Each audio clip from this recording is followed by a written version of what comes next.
Marcus Tullius Cicero, 106 to 43 BCE. Roman orator and statesman, was born at Arpinum of a wealthy local family. He was taken to Rome for his education with the idea of a public career, and by 70 BCE he had established himself as the leading barrister in Rome.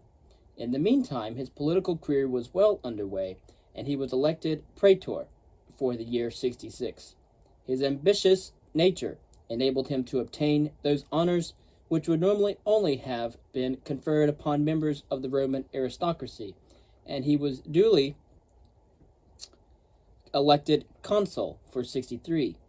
One of the most permanent features of his political life was his attachment to Pompey. As a politician, his greatest failing was his consistent refusal to compromise. As a statesman, his ideals were more honorable and unselfish than those of his contemporaries. Cicero was the greatest of the Roman orators, possessing a wide range of technique and an exceptional command of the Latin tongue. He followed the common practice of publishing his speeches. In addition to the great influence these have exercised on subsequent European thought, they are of profound intrinsic interest, as the selected works in his speeches reveal. The information that they give us about contemporary social and political life is greatly increased by his letters, of which we have 900 published posthumously. They reflect the changing personal feelings of an emotional and sensitive man. His deeper thoughts are revealed by a considerable number of writings on moral and political philosophy, on religion, and on the theory and practice of rhetoric. Cicero's political speeches remain immensely important, for they are a mine of information about one of the most significant periods in the history of the world, the late Roman Republic, belonging to an age when oratory, the major activity of civil life, and the nucleus of the educational system. The 63 years of Cicero were fateful for the history of the world. Cicero was born in 106 BCE, 60 miles southeast of Rome. He died in 43 BCE, prescribed by the Second Triumvirate. The Roman Empire had achieved a position which was unprecedented and has never been repeated. It had established control over the entire Mediterranean, but the machinery of government at Rome, designed for a small republic, had proved woefully inadequate for the guidance of a huge empire. The late Republican times was the age to which the historian Tacitus was looking back. He observed, quote, "Rare is the felicity of the times when you can think what you like and speak what you think," end quote. We know Cicero better than any other individual from the ancient world, and indeed better than almost any other historical figure at all until comparatively recent times. Those of us who study the ancient civilizations are tempted by the biased nature of our material to regard our field of study as ancient historians as a fundamentally different one from the more recent periods of history, since we still have comparatively little idea what most of the leading Greeks and Romans were really like. Cicero was the sort of man not infrequently met with today, who once he has touched politics finds everything else dust and ashes in comparison. Unfortunately, Cicero could not succeed, for what he wanted was unrealizable. His central interest being the state, he resembled his contemporaries in having no constructive ideas for its much-needed reform. Instead, he looked back, longingly, to a stable and balanced republic, which each of its parts keeping loyalty to its proper functions in pursuit of the common good, and submitting voluntarily to the guidance of a small elite of enlightened leaders. But the old order which Cicero saw in such a rosy light had never truly existed in this ideal form. Cicero was the keenest of observers, and it would obviously be an exaggeration to regard this highly intelligent man as nothing but unrealistic. His ideal state was derived from Greek models of becoming the political, philosophical, and ethical mentor. But readers will be appalled at the boastfulness of Cicero in these speeches. He blows his own trumpet with an unremitting loudness which can scarcely be paralleled. Autres moeurs must be borne in mind, so must the importance of which Romans, like ancient Greeks and Renaissance Italians, attach to glory. The only way to defy morality is to live on the lips of men. Honor, as Aristotle declared, is the reward of excellence. Cicero's self-praise seemed altogether excessive, even to his own fellow citizens and contemporaries. Curiously enough, Cicero's writings about philosophy and rhetoric show him as a relatively modest man. Cicero was out of his league, however, among the far richer men. He had to accept many humiliating failures and compromises, especially as he himself was far from tough, a vain, timid, and mercurial character, with the ability to see both sides of a question all too clearly. Cicero was peace-loving, free from envy, extremely clever.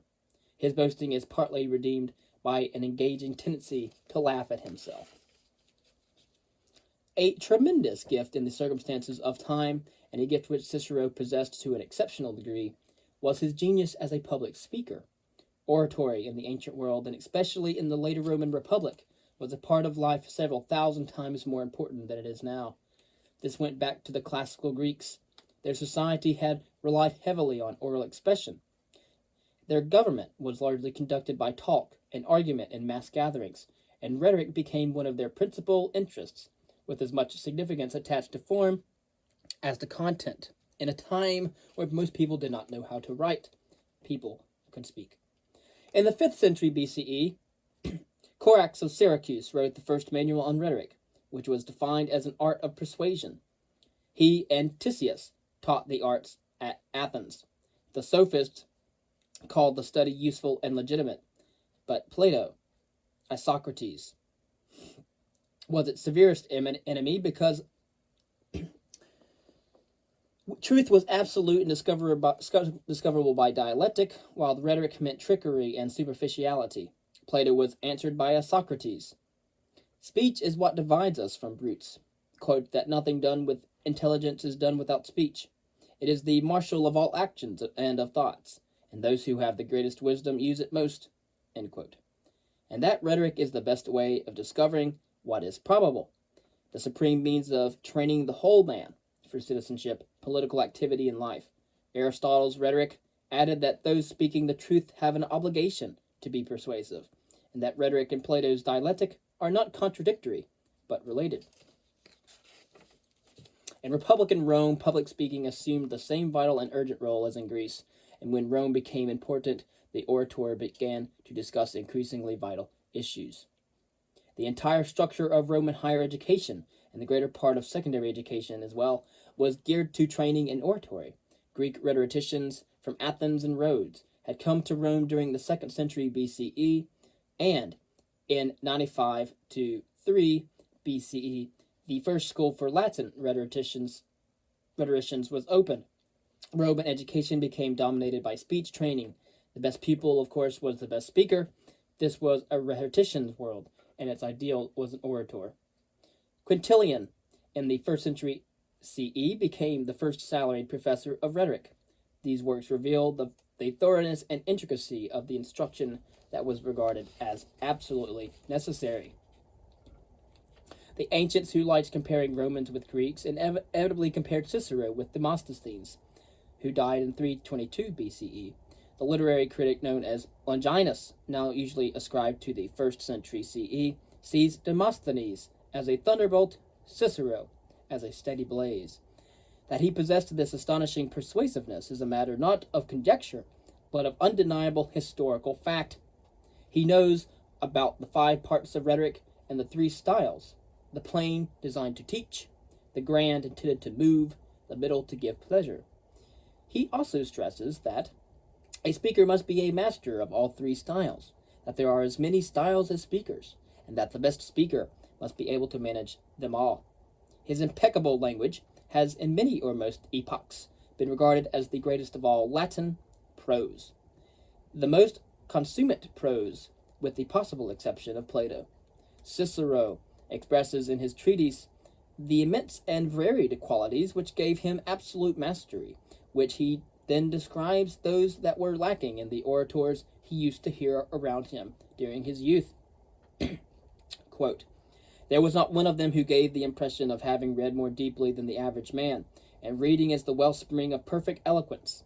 No one whose studies had embraced philosophy, the mother of excellence in deeds and in words, no one who had mastered thoroughly the civil law, a subject absolutely essential to equip the orator with the knowledge and practical judgment requisite for the conduct of private suits. No one who knew thoroughly Roman history, from which an occasion demanded he would summon as from the dead unimpeachable witnesses.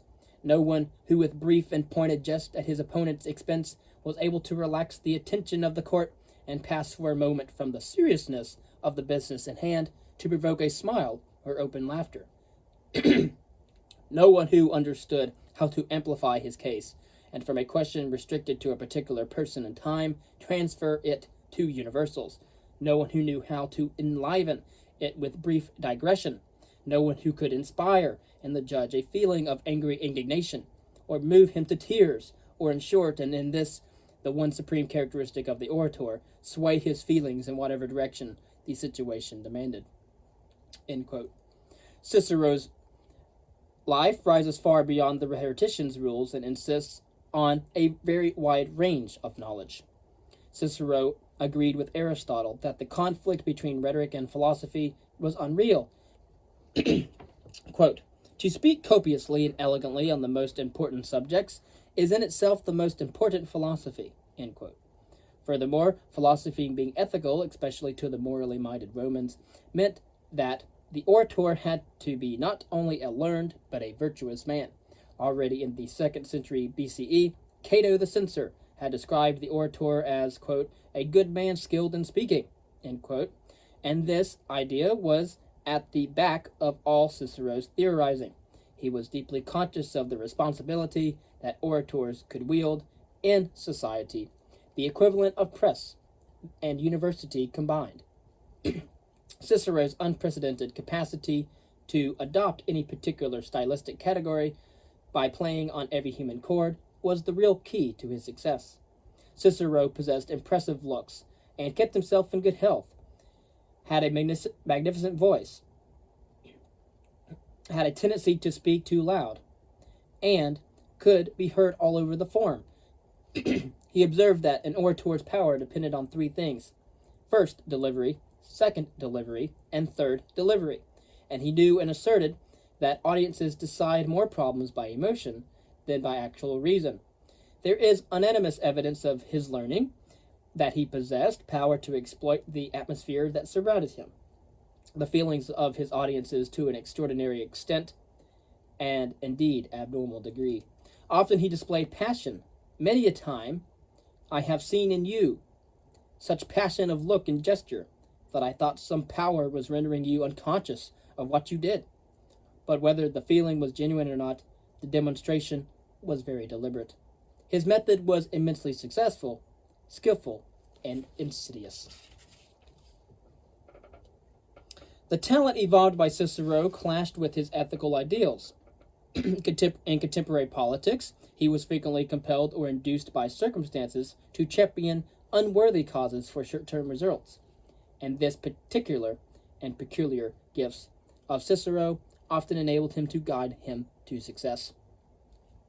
It is good practice for an orator to make a speech on a bad subject, but the situation cannot be fairly judged except in the light of the circumstances of the time. Among his contemporaries, Cicero was the most highly minded of any, who felt able to point out that his dishonest or subjective practice was in keeping with public opinion as well as ordinary decency, and with the doctrines of the austere Stoic. A successful orator had to handle 3 tempers: the Senate, the Assembly, both these for political cases, and the law courts for criminal actions. The Senate, a council of about 600 members, was no more than advisory, but for centuries had been the real head of state, advising the officials, and in particular the 2 annually elected consuls, on domestic and foreign policy, finance and religion, and offering guidance on legislative proposals. Until the 2nd century BCE, its civil authority was accepted without question. This was weakened in the wealthy empire by the knights, who exploited the provinces more than senators did. Cicero, a knight's son himself, championed the knights and considered himself as the architect of a harmonious concordia between the two long estranged orders of senate and knights. An important part of his conformist traditionalism is that he should support the body which was so closely identified with the fortunes of the republic. The senators, who wore tunics with a broad purple stripe and red leather shoes, met in the Senate House or some other consecrated place. Meetings took place between dawn and sunset. Sons and grandsons of senators were admitted, though not the general public, but the doors were left open. No official record was published until 59, when Caesar, as consul, arranged this in the hope of discrediting his adversaries. It was customary for the president of the Senate, who was usually one of the consuls, to lay business before his fellow members and ask them what action they desired. By Cicero's time, members had formed the custom of learning and leaving their places and moving over to sit with the speakers they supported, whether these were consulars or not. The assembly, later to be reduced to total insignificance by Augustus, had never became a unified or truly democratic force. Its authority was theoretically sovereign, but it possessed no more real sovereignty than the English electorate in the 18th century. Yet the people were responsible for laws and actions, and it was vital for a public speaker to be able to sway these vast and formidable gatherings, and to sway also the informal popular meetings which the consuls could bring together to report, prepare, explain, or solicit support. These audiences were highly excitable and irrational. Cicero, who Virgil refers to when Neptune's power over the waves is compared to the control of a mighty concourse by an orator, as when in tumults rise the ignoble crowd, mad are their motions and their tongues are loud, and stones and brands and rattling volleys fly, and all the rustic arms that fury can supply. If then some grave and pious man appear, they hush their noise and lend a listening ear. He soothes with sober words their angry mood, and it quenches their innate desire of blood. Cicero was also king of the law courts. The first permanent criminal court relating to extortion, with special reference to the corrupt misgovernment of provinces, had been set up during the 2nd century BCE. Others, each concerned with a special field such as murder, violence, treason, etc., were established soon after 100 BCE.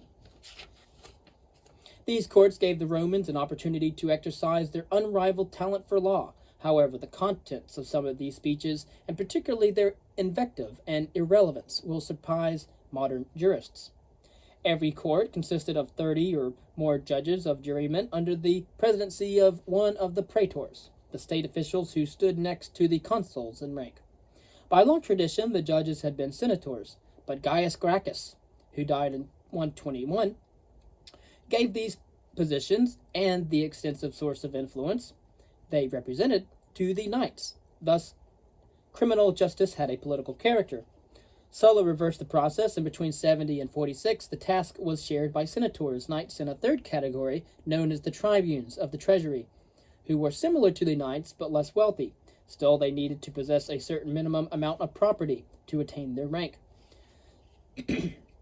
From the first Philippic, Antonius was credited with a revolutionary intention of removing the property qualifications of judges and admitting ordinary soldiers, though this may have only been a rumor or an extremist policy to which Antonius had not fully committed himself.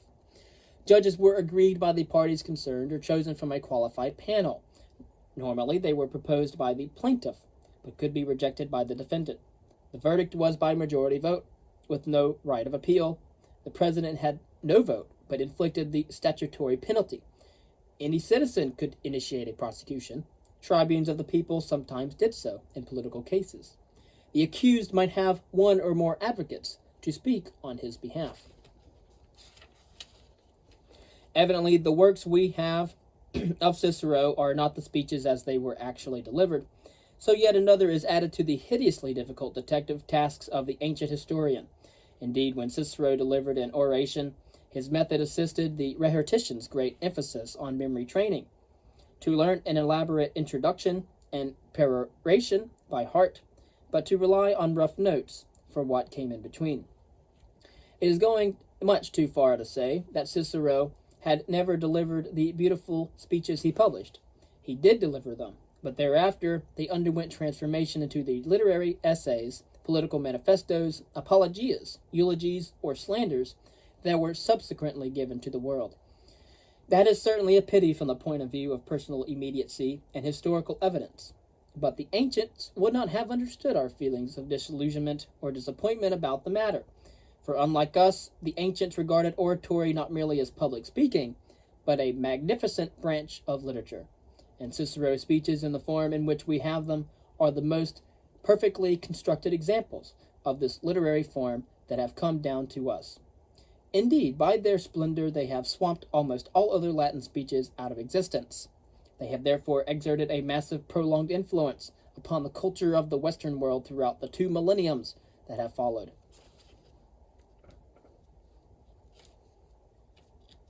The much later Apologeticus of Tertullian is also very brilliant.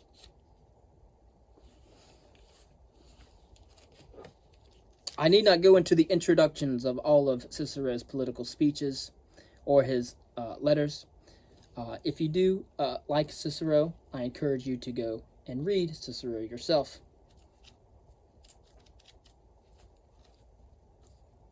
Thank you.